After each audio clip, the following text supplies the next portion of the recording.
ওই কুত্তা, কল ধরিস না কেন? সরি রে, ঘুমেছিলাম।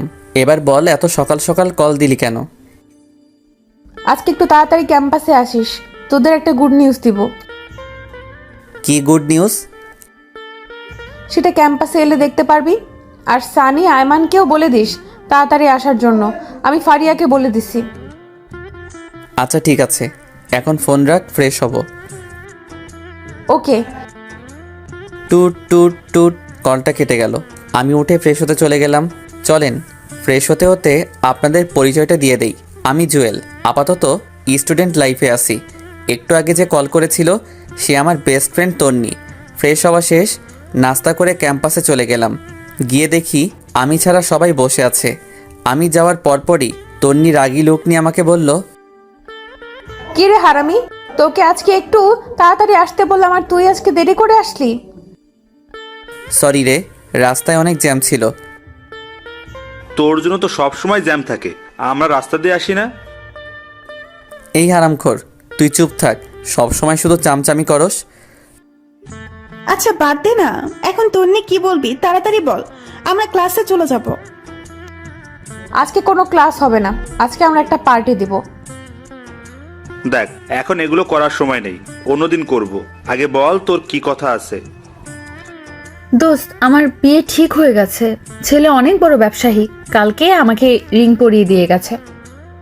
তন্নির কথা শুনে আমার মাথার উপর যেন আকাশ ভেঙে পড়ল। সেই কলেজ লাইফ থেকে তন্নিকে আমি অনেক ভালোবাসি, কিন্তু ফ্রেন্ডশিপ নষ্ট হয়ে যাওয়ার ভয়ে কখনো বলতে পারিনি। আমি চেয়েছিলাম আগে নিজের পায়ে দাঁড়াই, ভালো একটা চাকরি পাই, তারপর তন্নিকে আমার মনের কথা বলবো। কিন্তু এটা কি হলো? না, আমি কিছু ভাবতে পারছি না, আমার মাথা ব্যথা করতেছে। এদিকে সানি, আইমান আর ফারিয়া তন্নিকে শুভেচ্ছা জানাচ্ছে। আমার নীরবতা দেখে তন্নি বলল, কি রে, তোর আবার কি হয়েছে? তুই খুশি হসনি? আমি তাড়াহুড়ো করে বললাম, আমি অনেক খুশি হয়েছি। তাহলে তুই এভাবে চুপ করে দাঁড়িয়ে আছিস কেন? দোস্ত, তুই সত্যি বিয়েটা করবি? অবশ্যই, এর থেকে ভালো ছেলে আর কোথায় পাবো? আর তাছাড়া বিয়ের বয়সও হয়ে গেছে। চুপ করে দাঁড়িয়ে রইলাম। আচ্ছা বাদ দে তো, এখন বল বিয়ে কখন? এই তো আগামী শুক্রবার, তোরা সবাই অবশ্যই আসবি। এই নে কার্ড। এ কথা বলে আমাদের সবাইকে একটা করে কার্ড দেয়। আমার কেন জানি বুক ফেটে কান্না আসছে। মনে হচ্ছে আমার জীবন থেকে অনেক বড় কিছু একটা চলে যাচ্ছে। নিজের অজান্তেই চোখের কোণে পানি চলে আসলো। আমার এমন অবস্থা দেখে তন্নি বলল, কি রে, কি হয়েছে তোর? কাঁদতেছিস কেন? আমি তাড়াতাড়ি চোখের পানি মুছে বললাম, আরে না, এমনি। তোর বিয়ে হবে শুনে খুশিতে চোখে পানি চলে আসলো। পাগল। আচ্ছা শোন, রায়হান কল দিচ্ছে, আমি একটু বাইরে যাচ্ছি, তোরা থাক। এই রায়হানটা আবার কে? আরে তোদের দোলা ভাই। আচ্ছা থাক, পরে কথা হবে, বাই বাই। তন্নি চলে গেল। আমি অবাক দৃষ্টিতে ওর চলে যাওয়ার দিকে তাকিয়ে আছি।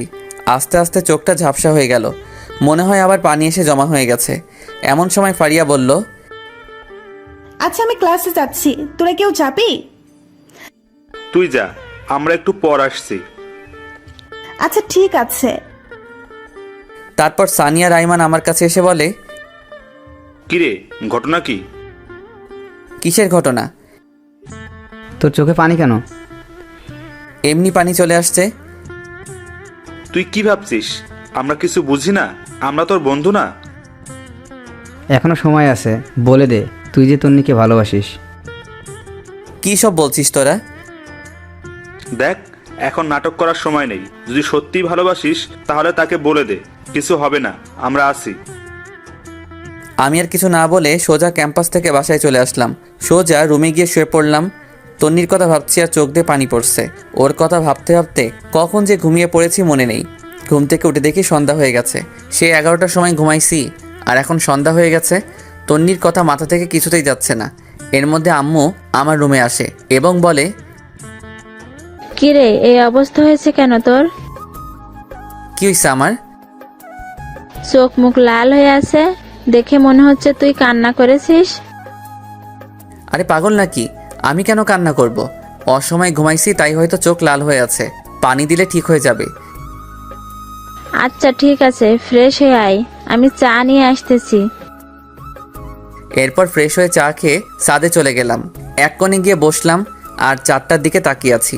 মনের মধ্যে শুধু তন্নির সাথে কাটানো সময়গুলো উকি দিচ্ছে। খুব ইচ্ছে করছে চিৎকার দিয়ে বললি, তন্নি আমি তোকে ভালোবাসি, অনেক ভালোবাসি, কিন্তু পারছি না। মনের মধ্যে অজানা একটা ভয় চেপে রেখেছে। একটু পর দেখলাম তন্নি কল করেছে। কলটা ধরতে ইচ্ছে করছে না, কয়েকবার দেওয়ার পর রিসিভ করলাম। কিরে তুই কল ধরছিস না কেন? একটু ব্যস্ত ছিলাম, কি বলবি বল। শোন দোস্ত, কালকে আমরা শপিং করতে যাব, তুইও আমাদের সাথে যাবি। সরি আমি পারবো না, তুই সানি বা আইমানকে নিয়ে যা। তাছাড়া ফারিয়া তো তোর সাথে আছেই। না, ওরা কেউ যাবে না, প্লিজ তুই চল। দেখ আমার একটু কাজ আছে, আমি যেতে পারবো না। আমি এত কিছু বুঝি না, তুই যাবি। এরপর সে কলটা কেটে দিল। এমনিতেই ওর জন্য অনেক কষ্ট হচ্ছে, এর মধ্যে যদি শপিংয়ে যাই তাহলে আমার মাথা আরও খারাপ হয়ে যাবে। না, কিছুই মাথায় ঢুকছে না। যা হওয়ার তা পরে হবে। আমি কালকেই তন্নিকে আমার মনের কথা বলে দিব। পরের দিন ঘুম ভাঙলো তন্নির কলে। মোবাইলটা হাতে নিয়ে দেখি 22টা কল দিছে। তাড়াতাড়ি উঠে ফ্রেশ হয়ে তন্নিকে একটা টেক্সট পাঠালাম যে আমি আসছি। সারাদিন তন্নির সাথে শপিং করলাম, কথাগুলো বলতে চেয়েও পারলাম না, কেমন জানি অস্বস্তি লাগছে। তন্নির দিকে খেয়াল করে দেখলাম ও অনেক খুশি। এখন কথাগুলো কিভাবে বলবো, যদি ফ্রেন্ডশিপ নষ্ট করে ফেলে। আমি আর কিছু না ভেবে সোজা বাসায় চলে আসলাম। চিন্তা করলাম এখানে আর থাকবো না, তন্নিকে চোখের সামনে অন্য কারো হতে দিতে পারবো না। মনে মনে সিদ্ধান্ত নিলাম তন্নিকে সব কথা খুলে বলবো। যদি সে রাজি হয় তাহলে এখানে থেকে যাব, আর যদি রাজি না হয় তাহলে দেশের বাইরে চলে যাব। তাড়াতাড়ি করে আম্মুর কাছে গেলাম, গিয়ে বললাম, আম্মু আমি বাইরে চলে যাব, এখানে আর পড়ালেখা করব না। তুই না বলেছিলি এখানে তুই বন্ধুদের সাথে থাকবি, বাইরে যাবি না? সেটা আগে বলেছিলাম, এখন আমি আর দেশে থাকবো না। তুমি আব্বুকে ভিসা প্রসেসিং করতে বলো, আমি শুক্রবারের আগে চলে যাব। এত তাড়াতাড়ি কি হবে, সময় লাগবে। এত কিছু আমি জানি না, আমি শুক্রবারের আগে যেতে চাই। আচ্ছা তোর আব্বু বাসায় আসুক, আমি তার সাথে কথা বলবো। আমি আর কিছু না বলে সোজা নিজের রুমে চলে গেলাম। বসে বসে ভাবতে লাগলাম তন্নিকে আমাকে মেনে নিবে নাকি আমাদের বন্ধুত্বটাই নষ্ট করে দিবে। যেটা হবে হোক, আমি বলবই। এইভাবে 2 দিন চলে গেল। তন্নির বিয়ের তারিখটাও চলে আসলো। বৃহস্পতিবার বিকালবেলা সানি আর আইমান আমাদের বাসায় এসে বসে আছে, কারণ একসাথে তন্নির হলুদে যাবে। আমার মোবাইল বন্ধ দেখে বাসায় চলে আসছে। আমিও গেলাম, দেখলাম ওরা বাবার সাথে কি যেন আলাপ করতেছে। আমাকে দেখে সবাই চুপ হয়ে গেল। এরপর বাবা আমাকে বলল, তন্নির বিয়ের আগে বলতি, তোর ফ্লাইট কয়েকদিন পরে করতাম। আমি কিছু না বলে উঠে চলে যাচ্ছিলাম, এমন সময় বাবা বলে, শোন, কোথায় যাচ্ছিস? বাবা ওদের সাথে যাচ্ছি। আচ্ছা, যেখানে যা তাড়াতাড়ি আসিস। আজ রাত 9টায় তোর ফ্লাইট, কথাটা যেন মাথায় থাকে। সানি আর আইমান আমাদের কথা শুনে হাঁ করে দাঁড়িয়ে আছে। হয়তো ভাবছে এত অল্প সময়ের ভিতরে কিভাবে কি করলাম, এবং ওদের না জানিয়ে। এরপর আমি উঠে রেডি হয়ে ওদের সাথে তন্নির বাসায় চলে গেলাম। ওখানে যাওয়ার পর আমাদের আরও অনেকগুলো বন্ধুকে দেখলাম। সানি আর আইমান ব্যস্ত হয়ে গেছে, আমি একপাশে গিয়ে বসে আছি আর তন্নিকে খুঁজতেছি, কিন্তু দেখতেছি না। মনে হয় সে আসতেছে। একটু পর তন্নি বের হয়ে আসলো, সাথে আরও কতগুলো মেয়েসহ। আজকে তাকে অনেক সুন্দর লাগছে, যে কেউ দেখলেই প্রেমে পড়ে যাবে। আমারও আর ব্যতিক্রম কিছু হলো না, ওর দিকে হাঁ করে তাকিয়ে আছি। একটু পর তার ধাক্কায় বাস্তবে ফিরে এলাম। কিরে এইভাবে হা করে কি দেখছিস? কিছু না তন্নি, তোর সাথে আমার কিছু সিরিয়াস কথা আছে। কি কথা বল। এখানে না, সাদে চল। আচ্ছা ঠিক আছে চল। তারপর আমি আর তন্নি ছাদে গেলাম।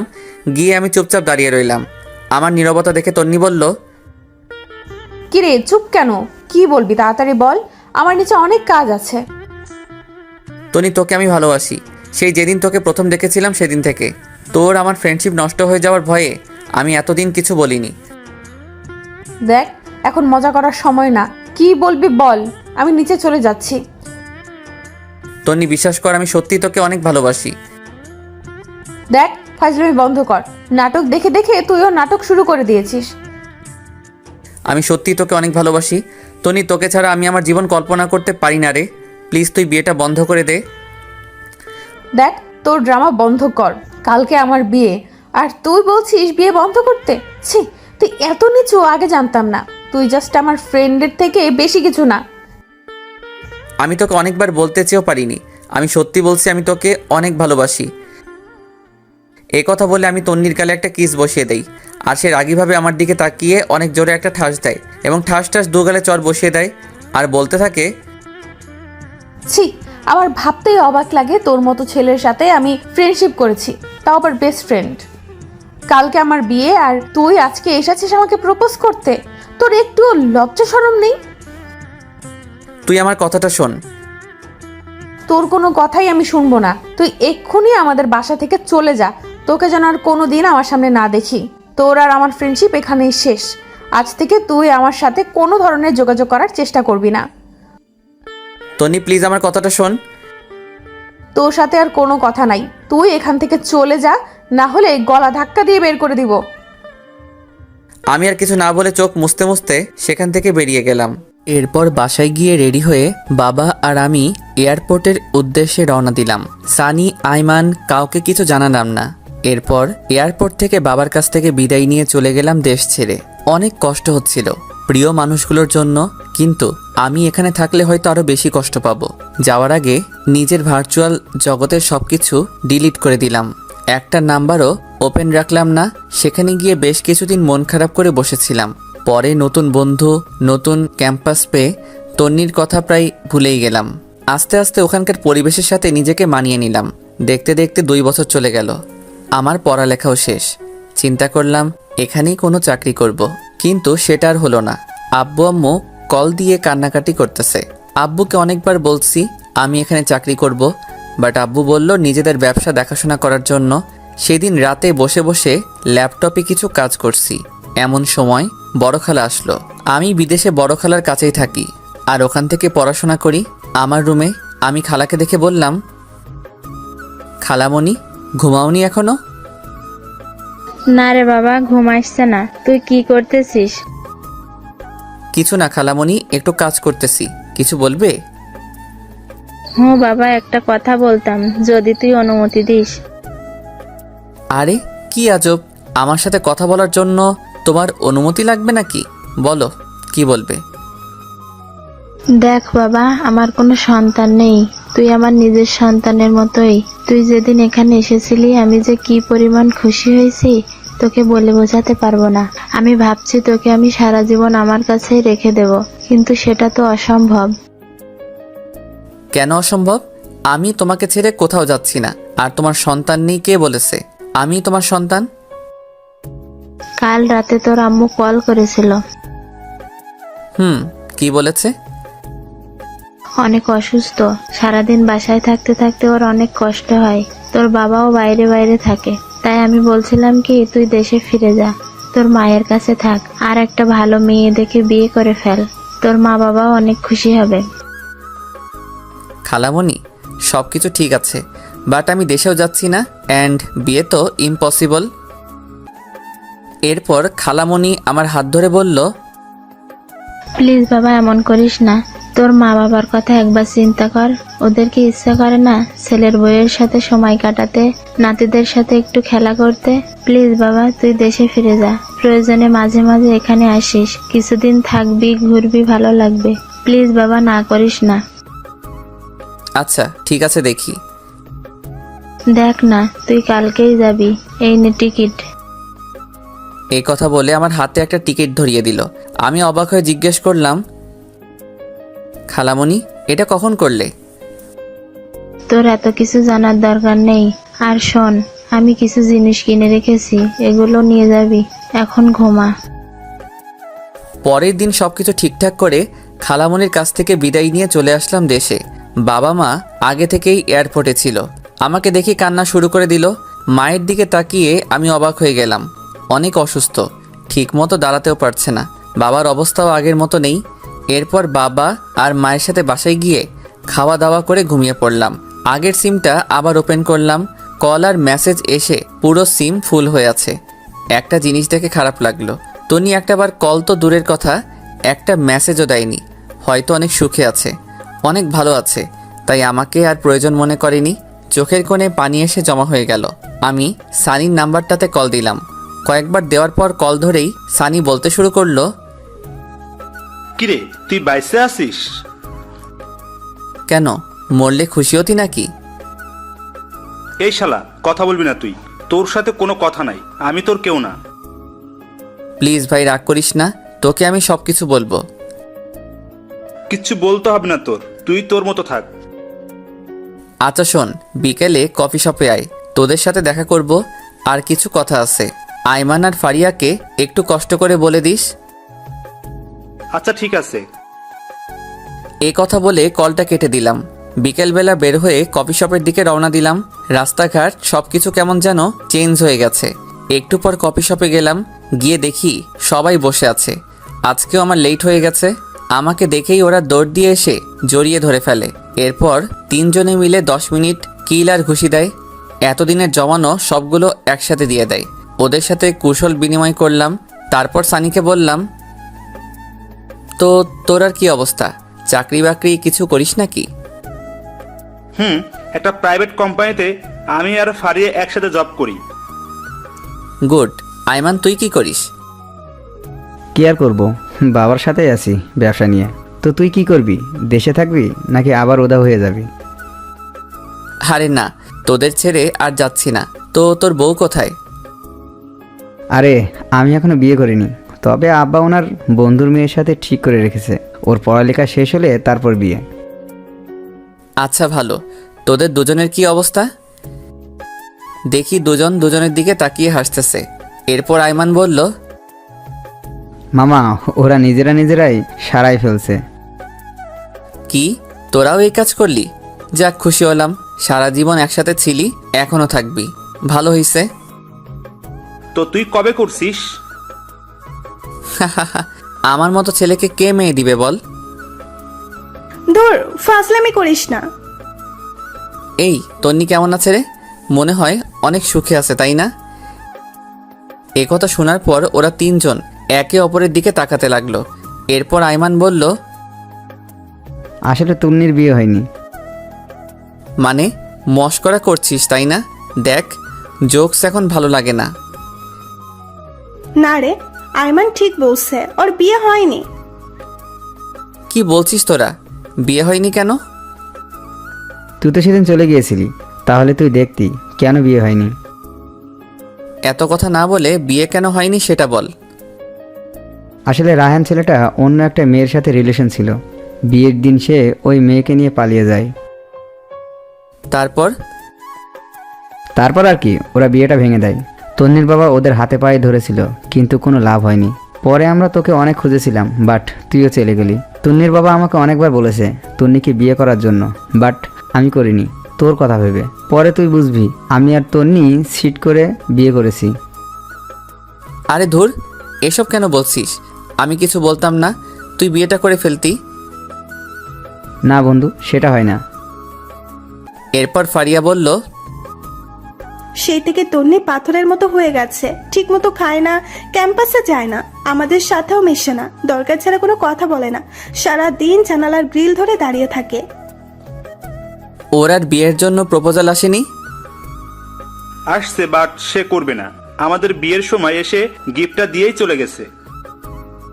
ও কি এখন এখানেই থাকে নাকি চলে গেছে? না, আগের বাসায় আছে। আমি একটু ওর সাথে কথা বলবো, তোরা যাবি আমার সাথে? আজকে তো সময় নেই, কালকে বিকেলবেলা সবাই ফিরে আসি, কালকে চল। আচ্ছা ঠিক আছে তাহলে। এরপর ওদের কাছ থেকে বিদায় নিয়ে বাসায় চলে আসলাম। শুয়ে শুয়ে চিন্তা করতেছি ওর বাবা মায়ের কাছে বিয়ের প্রস্তাব দিলে কেমন হয়। ইস, আমি যদি সেদিন থাকতাম হয়তো এতদিনে আমাদের বাচ্চাও বড় হয়ে যেত। এসব ভাবতে ভাবতে ঘুমাই গেছি। পরের দিন আমরা চারজন ওদের বাসায় গেলাম। দরজার সামনে দাঁড়িয়ে কলিং বেলটা বাজালাম। একটু পর ওর মা এসে দরজা খুলে দেয়। আমাদের দেখে উনি অনেক খুশি হন। আমাকে দেখে বলে, আরে জুয়েল, তুই কোথা থেকে আসলে? এতদিন কোথায় ছিলে বাবা? আন্টি আমি তো দেশে ছিলাম না। ও আচ্ছা, এই দাঁড়িয়ে কেন আসো? সবাই ভিতরে আসো। এরপর আমরা সবাই ভিতরে গেলাম। অনেক বসে আন্টির সাথে গল্প করলাম, কিন্তু তন্নিকে কোথাও দেখছি না। আমি ফারিয়াকে ইশারায় বললাম তন্নিকে দেখতে। সে উঠে তন্নির রুমে গেল, গিয়ে অনেকক্ষণ পর আসলো। তারপর আমি বললাম, কিরে ও বাসায় নেই? আচ্ছা ভেতরে, এখানে নাকি আসবে না, তুই কথা বললে ভেতরে যা। এরপর আমি উঠে ভিতরে গেলাম, গিয়ে দেখলাম ও জানলার গ্রিল ধরে দাঁড়িয়ে আছে। আমি অনেকক্ষণ গিয়ে পেছনে দাঁড়িয়ে রইলাম। কেমন জানি নার্ভাস লাগছে, কিন্তু ওর কোনো নড়াচড়া নাই। তারপর আমি একটা কাশি দিলাম, দেখলাম পেছনে তাকালো। এরপর সে বলল, কি রে, কখন আসছিস? এই তো কিছুক্ষণ হলো। কেমন আছিস তুই? ভালো। তুই এখানে কেন আসছিস? কথাটা শুনে অনেক খারাপ লাগলো। এতদিন পর দেখা হলো, অথচ আমি কেমন আছি সেটা জিজ্ঞেস না করে উল্টো আমাকে বলে কেন আসছি। এরপর আমি বললাম, এখনও রাগ করে আছিস? সেদিনের জন্য আমি অনেক সরি। আমি কারোর উপর রাগ করি না, সেই অধিকার আমার নেই। এতদিন কোথায় ছিলি? বাইরে। তো এখন এখানে কেন আসছিস? তোকে দেখতে। দেখা হয়ে গেছে, এখন যা। কেন, তোর কি বিরক্ত লাগছে নাকি? তুই রুম থেকে বের হলে আমি খুশি হব। প্লিজ এখান থেকে যা। আমি আর কিছু না বলে সোজা চলে আসলাম, একরকম অপমানিত হয়ে। এরপর আন্টি নাস্তা নিয়ে আসলো। আমরা নাস্তা খেতে খেতে কথা বলছি। এরপর আমি আন্টিকে বললাম, আন্টি একটা কথা বলতাম, যদি কিছু মনে না করেন। বাবা বলো। আন্টি, আমি তন্নিকে বিয়ে করতে চাই। আমার কথা শুনে আইমান, সানি আর ফারিয়া অবাক হয়ে আমার দিকে তাকিয়ে রইল। আন্টি বলল, কিন্তু বাবা, তোমার বাবা মা কি রাজি হবে? আর তন্নি তো বিয়ে করার কোনো ইচ্ছে নেই বলতাছে। আন্টি, আমার মা বাবা আমার উপর কোনো কথা বলবে না। আপনি যদি রাজি থাকেন আমি তন্নিকে বিয়ে করব। বাবা ঠিক আছে, কিন্তু তন্নি? আন্টি, বিয়ের পর সব কিছু ঠিক হয়ে যাবে। আচ্ছা বাবা, দেখি কি করা যায়। তারপর আমি, আইমান, সানি আর ফারিয়া তন্নিদের বাসা থেকে চলে আসলাম। পরে আমি আব্বু আর আম্মুকে বললাম তন্নির কথা। আমার কথা শুনে ওনারা তো অনেক খুশি। বললেন, তোর পছন্দই আমাদের পছন্দ, আর তন্নি মেয়েটাকে আমারও অনেক ভালো লাগে। অবশেষে আমাদের বিয়েটা হয়ে গেল। তন্নিকে একরকম জোর করে বিয়েটা দেওয়া হয়েছে। কবুল বলার সময় দেখলাম সে বলতে চাচ্ছে না। ফারিয়া আর ওর মায়ের জোরাজোরিতে বলল, এখন প্রায় রাত 12টা। আমি, সানি আর আইমান ছাদের উপর বসে বসে আড্ডা দিচ্ছি। এমন সময় ফারিয়া উপরে আসলো আর এসে আমাকে বলল, কি রে তুই এখানে? তো কোথায় থাকবো? আজকে না তোর বাসরাত? তন্নি অনেক আগে থেকে একা একা বসে আছে, যা ঘরে যা। বন্ধু যা, আর বসে থাকা ঠিক হবে না। এরপর আমি উঠে আস্তে আস্তে রুমের দিকে হাঁটা দিলাম। এমন সময় সানি বলল, মামা, মনে করে বেলটা মারিস, আর কোনো দরকার হলে আমাকে কল দিস। আই ফাজিল, তোর মুখে কি কিছুই আটকায় না? সবাই কি তোর মতো নাকি? আমি আর কিছু না বলে একটা মুচকি হাসি দিয়ে ছাদ থেকে চলে আসলাম। বাসর ঘরের সামনে দাঁড়িয়ে আছি। কেমন জানি ভয় লাগতেছে, আবার লজ্জাও। অনেকক্ষণ দাঁড়িয়ে থেকে আস্তে করে দরজাটা খুলে ভিতরে প্রবেশ করলাম। দরজাটা লাগিয়ে দিলাম। দেখলাম তন্নি মাথা নিচু করে বসে আছে। আমি গিয়ে খাটের উপর বসলাম। এমন সময় তন্নি আমাকে বলল, তোর সাথে আমার কিছু কথা আছে। কি কথা বল। আর শোন, আজকে থেকে আমি তোর স্বামী, সো আর তুই করে বলবি না, তুমি করে বলবি, অ্যান্ড আমিও বলবো। দেখ, তোকে আমি কখনোই স্বামী হিসেবে মানতে পারবো না। তুই জাস্ট আমার ফ্রেন্ড। তাহলে বিয়েতে মত দিলি কেন? তোর কি ধারণা আমি নিজে থেকে মত দিছি? জীবনেও না। মা আমাকে ওনার মরার কসম দিয়েছে, সেজন্য আমি বিয়েটা করেছি। তোর মায়ের কসমের জন্য তুই আমার জীবন নষ্ট করবি নাকি? তো তুই এখন কি চাস? তুই জীবনেও আমার কাছে স্বামীর অধিকার দেখাতে পারবি না। তুই তোর মতো আর আমি আমার মতো। ওকে, আমি তোর উপর কোনো অধিকার খাটাবো না। অন্তত আমার মা বাবার সামনে একটু নাটক করিস, না হলে ওনারা অনেক কষ্ট পাবে। চেষ্টা করব।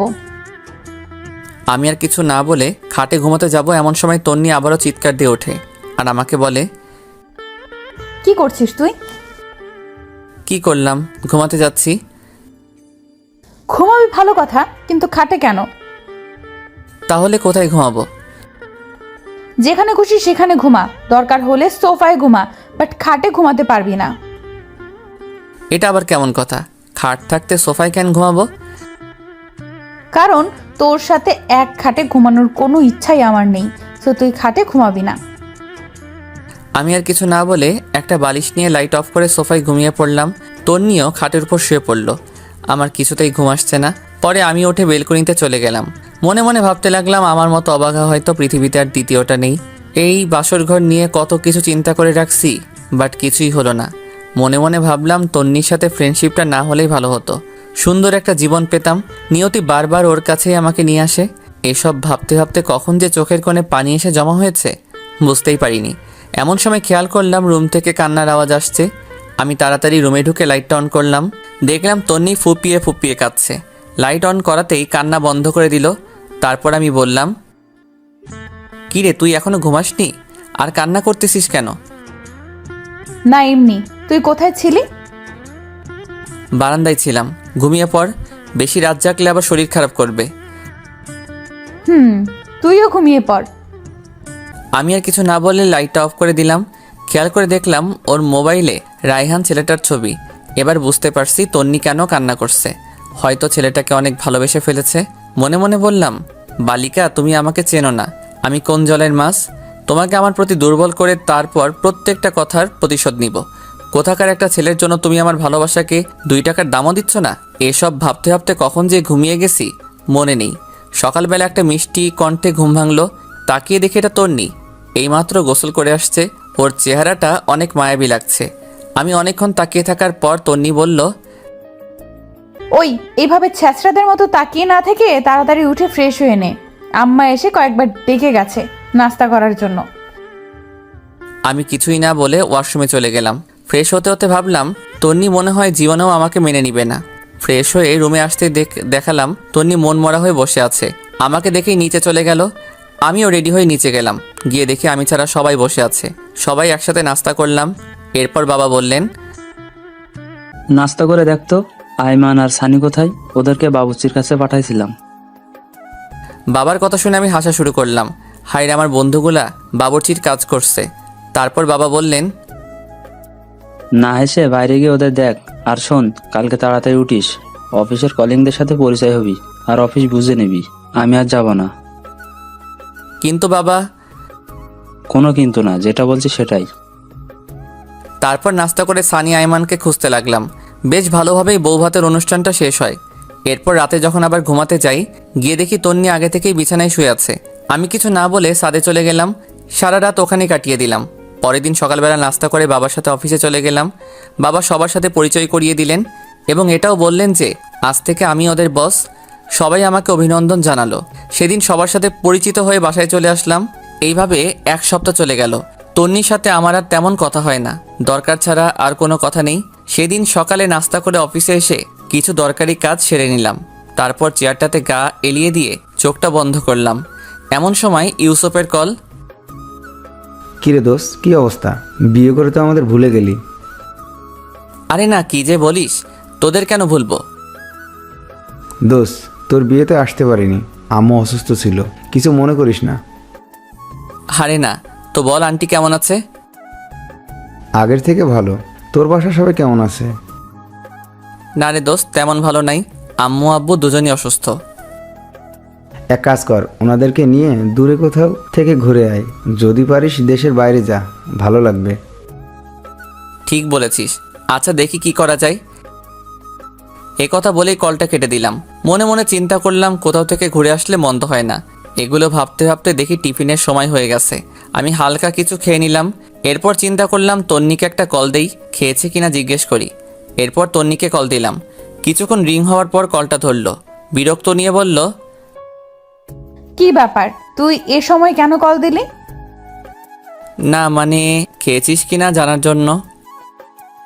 দেখ, তোর আমাকে নিয়ে এত ভাবতে হবে না, আমাকে আমার মতো থাকতে দে। তারপর সে কলটা কেটে দিল। বুঝলাম না তন্নি কেন আমার সাথে এই রকম ব্যবহার করে। আমি তো ওর ভালো চাই, তবুও সে কেন বোঝে না। না থাক, আজ থেকে আর ওর কেয়ার করব না। ওর মতো ও থাকবে আর আমার মতো আমি থাকব। এগুলো চিন্তা করতে করতে আবার কাজে মন দিলাম।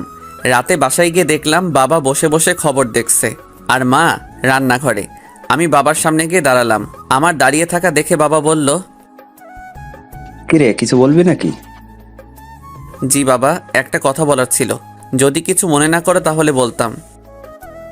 আরে পাগল, আমাদের সাথে কথা বলার জন্য তোর অনুমতি লাগবে নাকি? বল, কি বলবি? আসলে বাবা বলছিলাম কি, সারাদিন অফিস কাজ এগুলো করতে করতে তোমাদের সময় দিতে পারি না। চলো না, আমরা সবাই মিলে কোথাও থেকে কয়েকদিনের জন্য ঘুরে আসি, সবার ভালো লাগবে। কথাটা আসলে ঠিক বলেছিস, বাট যাওয়া হবে না। কিন্তু কেন বাবা? গতকাল রাতে তোর দাদুকে স্বপ্নে দেখেছি, কবরটা নাকি ভেঙে পুকুরে পড়ে যাচ্ছে। তাই আমি আর তোর মা 10-15 দিনের জন্য গ্রামের বাড়ি যাচ্ছি। কয়েকজন হুজুর আর এতিমদের খাওয়ানোর ব্যবস্থা করব। যদি সুযোগ পাই কবরের চারপাশে দেয়াল করে আসব। ও আচ্ছা, তাহলে তোমরা গ্রামেই যাও, ভালো লাগবে। এই কথা বলে আমি রুমের দিকে চলে যাচ্ছি। এমন সময় আবার বাবা ডাক দেয়। শোন, তোর সাথে এমনিতেও আমার কথা ছিল। কি কথা বাবা, বলো। বলছিলাম কি, তোর বিয়ের পর থেকে কোথাও ঘুরতে যাসনি। তন্নিও একা একা বাসায় বসে থাকে, তাই আমি বলছিলাম তন্নিকে নিয়ে তুই ঘুরে আয়। না বাবা, তোমরা না গেলে আমরাও যাব না। আরে পাগল, আমরা যে কয়েকদিন গ্রামের বাড়ি যাচ্ছি, সে কদিন তোরাও ঘুরে আয়, ভালো লাগবে। কিন্তু বাবা অফিস। আমি ম্যানেজারকে বলে দিয়েছি, সে দেখবে। আর শোন, তোর বড় খালার ওখানে চলে যা, তুই গেলে উনি খুশি হবে। ওনার সাথে কথা বলে আমি সবকিছু ঠিক করে রেখেছি। তোর মায়ের কাছে তোদের দুজনের টিকিট রেখে দিয়েছি। বাবা এগুলো আবার কখন করলে? এতে কিছু তোর জানার দরকার নেই, পরশুদিন ফ্লাইট। আমি আর কিছু না বলে হালকা একটা হাসি দিয়ে বাবার সামনে থেকে রুমে চলে গেলাম। মনে মনে ভাবতে লাগলাম, তন্নি কি রাজি হবে? যেই মেয়ে বিয়ের দিন রাতে আমাকে বলে স্বামী হিসেবে মানে না, সে কি রাজি হবে আমার সাথে হানিমুনে বাইরে ঘুরতে যেতে? দূর, যা হবার তা পরে হবে, আগে কিছু খেয়ে নেই, অনেক ক্ষুধা লাগছে। তারপর হালকা নাস্তা করে নিলাম। কিন্তু তন্নিকে দেখছি না কোথাও। রান্নাঘরে গেলাম, সেখানেও নেই। আম্মুকে জিজ্ঞেস করলাম, আম্মু তন্নিকে দেখছি না যে, ও কোথায় গেছে? তন্নি একটু ওর বাপের বাড়ি গেছে। আমিও আর না করিনি, সারাদিন বাসায় বসে থাকে। বাইরে থেকে ঘুরে আসলে মনটা একটু হালকা হবে। আর আমি তন্নিকে বলে দিয়েছি তুইও আজকে ওদের বাসায় যাবি আর রাতটা ওখানে কাটাবি। সকাল হলে তন্নিকে নিয়ে বাসায় চলে আসবি। দূর, আমি গিয়ে কি করব? ওই তুই কি পাগল? মেয়েটা একা একা ওখানে গেছে, আর যদি একা একা আসে তাহলে ওদের বাসার সবাই কি ভাববে? আচ্ছা, আমি সকালে গিয়ে নিয়ে আসবো। সকালে মানে? এখন যাবি তুই? যা, রেডি হয়ে নে। কি আর করা, রেডি হয়ে ওদের বাসার দিকে রওনা দিলাম। তন্নিকে অনেকবার কল দিলাম কিন্তু সে কল ধরছে না। তারপর আমি আইমান আর সানির সাথে চ্যাটিং করতে করতে ওদের বাসার সামনে চলে গেলাম। গাড়ি থেকে নেমে ওদের বাসার সামনে গিয়ে দাঁড়ালাম। তখন প্রায় 9টা বেজে গেছে। তারপর ভিতরে গেলাম। আমাকে দেখে শ্বশুর শাশুড়ি অনেক খুশি হলেন। তাদের সাথে অনেকক্ষণ কথা বলে নিলাম। এরপর শাশুড়ি আম্মা বললেন, যাও বাবা, রুমে যাও। তন্নি রুমে আছে, ওখানে গিয়ে ফ্রেশ হয়ে নিচে আসো, আমি খাবার রেডি করছি। আচ্ছা ঠিক আছে। এই কথা বললে আমি তন্নির রুমের দিকে হাঁটা দিলাম। ওর দরজার সামনে গিয়ে শুনতে পাই ওর রুম থেকে অনেক জোরে হাসি শব্দ আসছে। সবার থেকে ওর হাসিটা আলাদা, অনেক দিন পর সে হাসছে। আমি বাইরে থেকে উকি দিয়ে দেখলাম ওর কয়েকজন কাজিন সেখানে বসে ওর সাথে গল্প করছে। তাদের মধ্যে একজন আমাকে দেখে ফেলে, তারপর বলে, আরে দুলাভাই, আপনি আসতেন? আমরা আপনারই কথাই বলতেছিলাম, আসুন ভিতরে আসুন।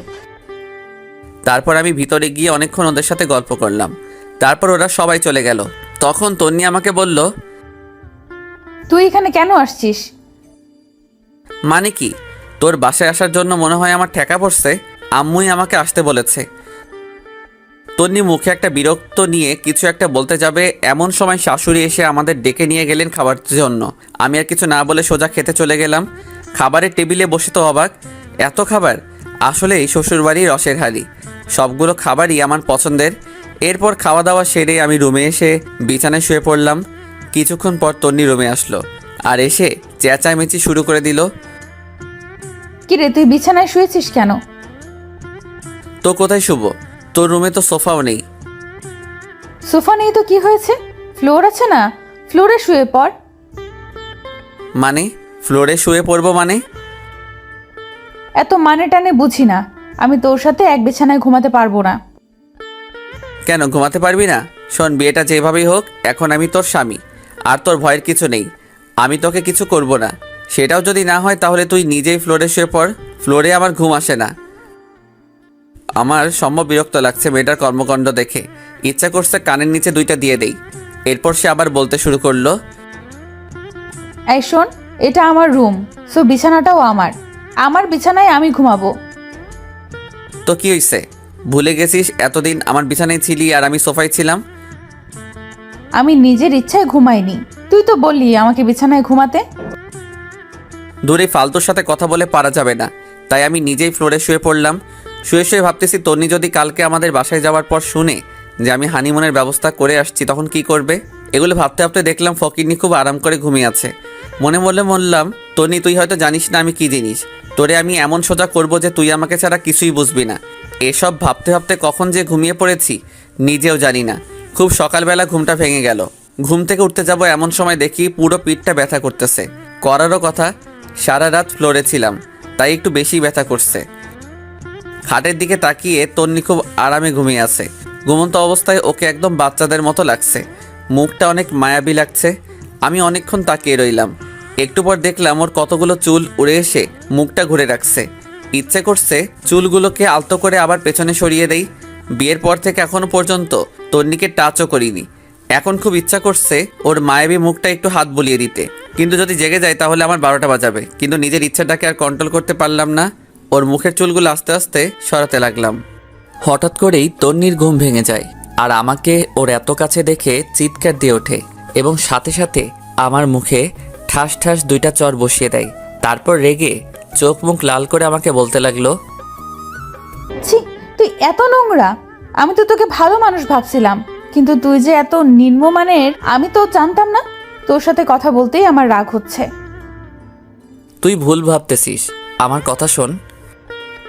তোর কোনো কথাই আমি শুনবো না। এমন সময় তন্নির আম্মু এসে আমাদের ডাক দেয় এবং বলে তাড়াতাড়ি নিচে যেতে, নাস্তা রেডি। তারপর আমি আর কিছু না বলে ওয়াশরুমে চলে যাই। ফ্রেশ হয়ে এসে ওর রুমে বসে আছি। সেও কোথায় যেন গেছেন। বসে বসে ভাবছি, মানুষ করো সহজে অবিশ্বাস করতে পারে। আমি যদি জোর করে কিছু করার চেষ্টা করতাম তাহলে তো বিয়ের প্রথম রাতেই করতে পারতাম, বাট ওগুলো তো আমার মনে নেই। একটু পর তন্নি এসে আমাকে নিয়ে নাস্তা করতে গেল। আমিও কোনো কথা না বলে চুপচাপ নাস্তা করে রুমে চলে আসলাম। এসে রেডি হচ্ছি, কারণ তন্নিকে বাসায় দিয়ে এসে আমি আবার অফিসে চলে যাব। তন্নিও রেডি হয়ে আসলো। অতপর তাকে বাসায় দিয়ে আসলাম। অফিসে গিয়ে দেখি অনেক কাজ জমে আছে, এক নাগাড়ে করতে লাগলাম। ঘড়ির দিকে তাকিয়ে দেখি 2টা বাজে। না, এখন আর কাজ করা যাবে না। আমি উঠে নামাজ পড়লাম, তারপরে ক্যান্টিনে গেলাম নাস্তা খাওয়ার জন্য। এমন সময় তন্নির কল আসলো। বলো কি হয়েছে? কিন্তু কলটা দিয়েছে বাবা। তারপর ওই বলল, তন্নি না, আমি তোর বাবা বলছি। বাবা এই সময় কল দিয়েছো, কিছু বলবে? তুই এখন কোথায়? ক্যান্টিনে এসেছি নাস্তা করার জন্য। নাস্তা করার দরকার নেই, তুই বাসায় আয়, একসাথে খাবো। কিন্তু বাবা। কোনো কিন্তু না, তোর সাথে কথা আছে। আচ্ছা ঠিক আছে, আসতেছি। এরপর আমি বাসায় চলে গেলাম। গিয়ে দেখি সবাই খাবার টেবিলে বসে আছে, মনে হচ্ছে আমার জন্য বসে আছে। আমি গিয়ে মায়ের পাশে বসলাম। খাওয়া দাওয়া শুরু হলো। এক সময় বাবা বলল, তোকে যে বলেছিলাম আমরা গ্রামের বাড়ি যাব, মনে আছে তোর? তোর দাদা দাদুর কবর পাকা করব। আছে, কিন্তু কিন্তু কি? আমি কোথাও যেতে পারবো না। আরে তুই আমাদের সাথে যাবি কেন? তোরা তো ঘুরতে যাচ্ছিস। না বাবা, আমরা কোথাও যাচ্ছি না। দরকার হলে তন্নিকে তোমাদের সাথে নিয়ে যাও। দেখলাম তন্নি আমার দিকে আর চোখে তাকিয়ে আছে। তারপর মা বললেন, এটা কেমন কথা? তুই না কালকে বললি তোরা ঘুরতে যাবি? বলেছিলাম, বাট আর যাব না। আমার কাজ আছে, সব কিছু ক্যান্সেল করে দিয়েছি। তারপর বাবা তন্নিকে জিজ্ঞেস করলো ওনাদের সাথে যাবে কিনা। তন্নি না করে দিল। আমিও আর কিছু না বলে সোজা রুমে চলে গেলাম। বিকেলবেলা আর অফিসে গেলাম না। সেদিন বিকেলবেলা সানি আর আইমানের সাথে আড্ডা দিলাম অনেকক্ষণ। এর মধ্যে আইমান আমাকে বলল, এই জুয়েল, তুই কি তোকে মেনে নিয়েছে নাকি এখনো পাগলামি করে? আমি টেনশনে পড়ে গেলাম। সত্যি বলবো নাকি মিথ্যা বলবো চিন্তা করতেছি। আর চুপ করে থাকা দেখে সানি বলল, আমরা সব জানি, তবুও তোর মুখ থেকে শুনতে চাই। তাহলে আমরা নিজেরা কিছু করে সবকিছু ঠিকঠাক করতে পারবো মনে হয়।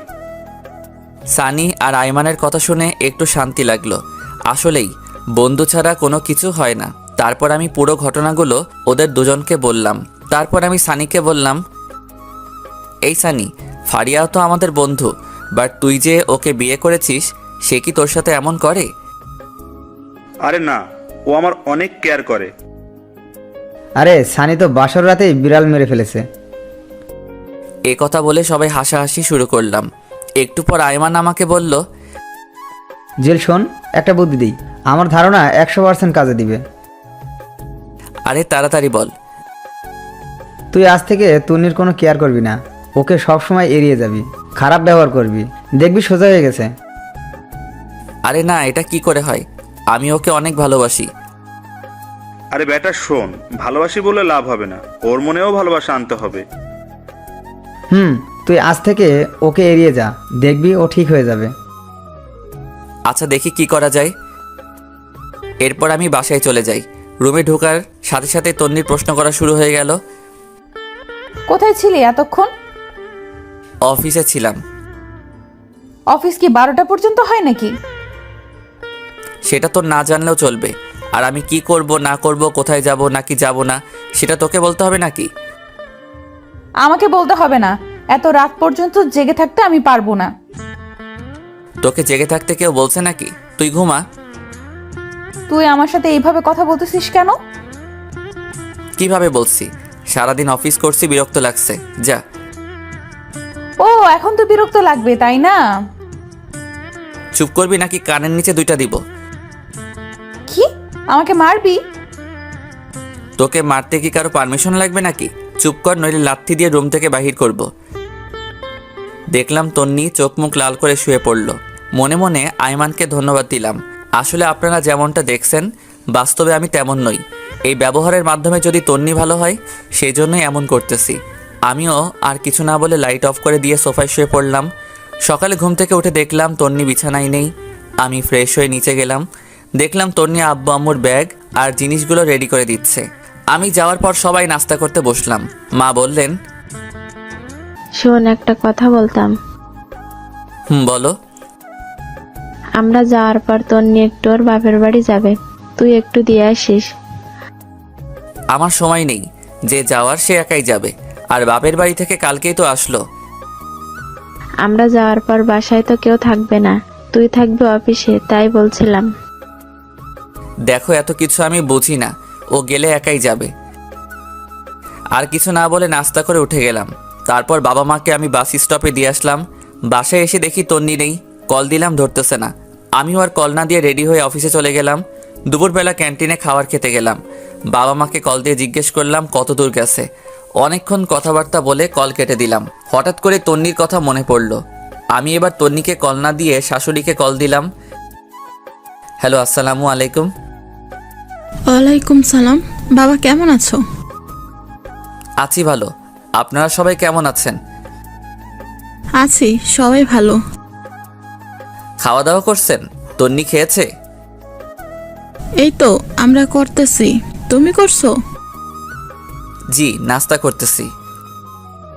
অফিস শেষে আমাদের এখানে চলে আসিও, তোমার আব্বু আম্মুর সাথে আমার কথা হয়েছে। কিন্তু কোনো কিন্তু না, আমি বলছি তুমি চলে আসিও। আচ্ছা ঠিক আছে। কলটা কেটে দিলাম। তারপর সানিয়ার আইমানকে কল দিলাম, সব কিছু বললাম। ওরাও বলতেছে চালিয়ে যাওয়ার জন্য। রাত প্রায় 8টা। আমি ওদের বাসার সামনে গেলাম। তন্নিকে কল দিব চিন্তা করলাম, কিন্তু দিলাম না।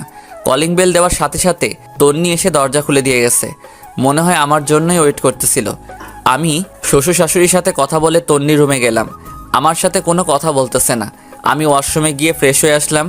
একটু পর শাশুড়ি এসে খাওয়ার জন্য ডেকে গেল। আমিও সোজা নিচে চলে গেলাম। খাওয়া দাওয়া করে বাইরে বের হলাম। আব্বুকে কল দিলাম। অনেকক্ষণ কল দিয়ে কথা বললাম। তারপর বাসায় আসলাম। রুমে যাওয়ার সাথে সাথে তন্নি অনেক জোরে দরজাটা লাগিয়ে দিল। কি রে, এত জোরে দরজা দিলি কেন? তুই এখানে কেন আসছিস?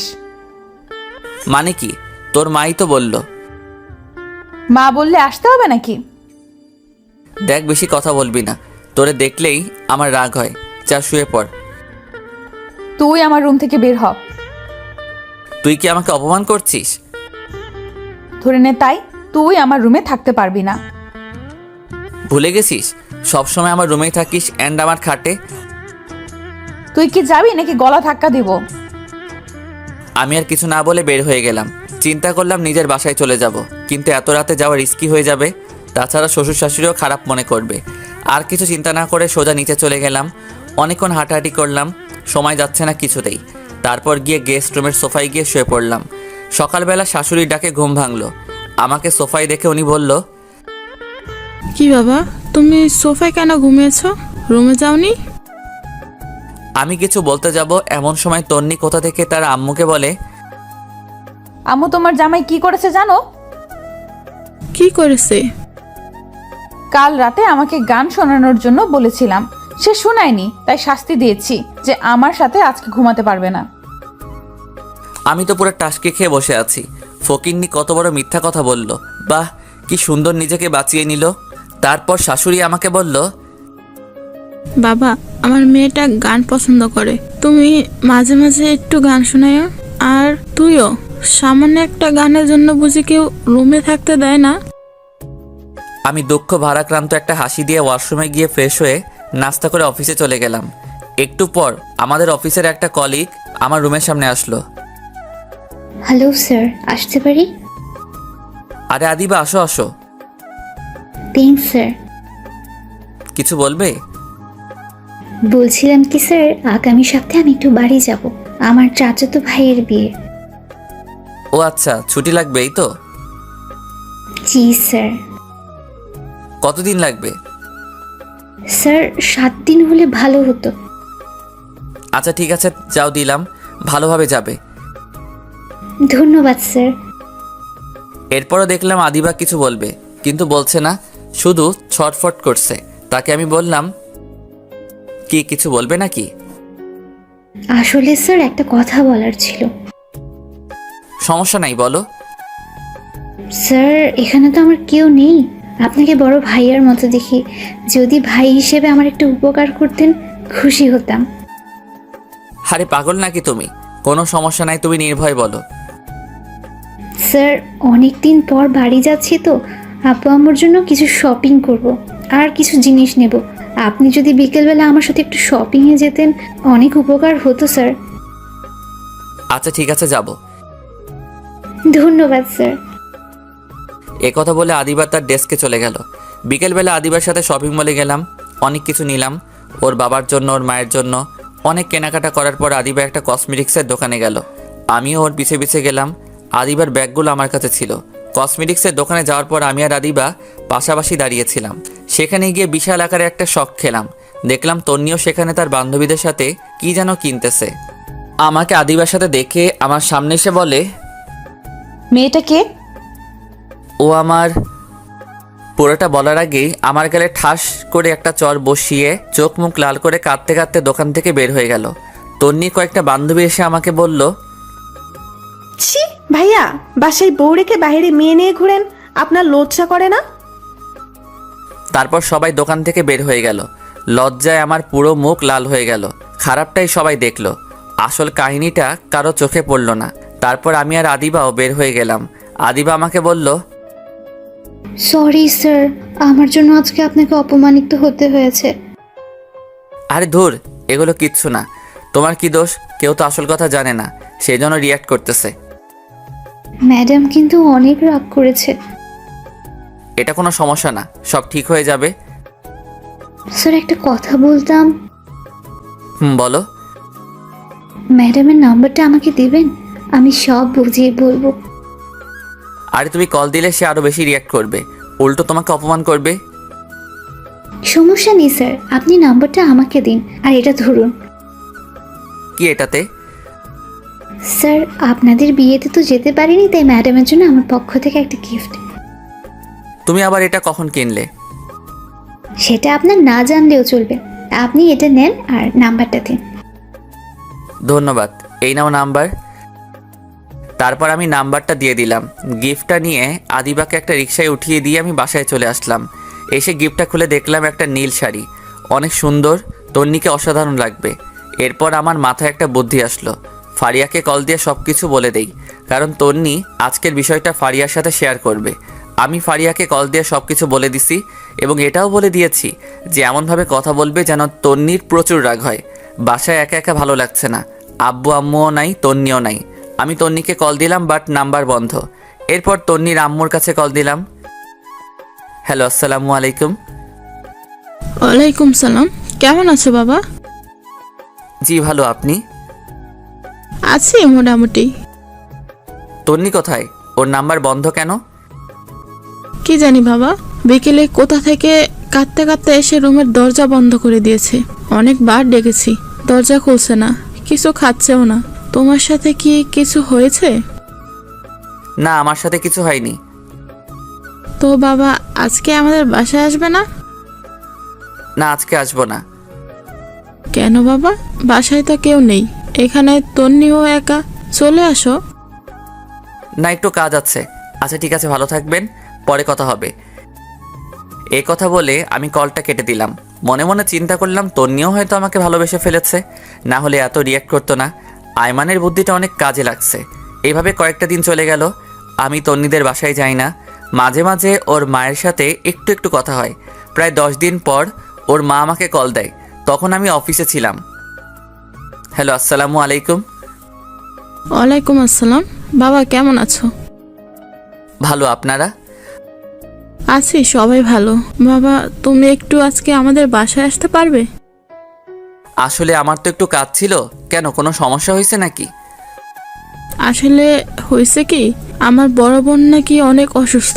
আমি আর তোমার শ্বশুর আব্বা ওখানে যাচ্ছি, তাই তুমি যদি এখানে থাকতে ভালো হতো। তন্নিকেও নিয়ে যান তাহলে। ও যেতে চাচ্ছে না, সেজন্য তো আমরা একটু টেনশনে আছি। সে একা একা বাসায় কিভাবে থাকবে?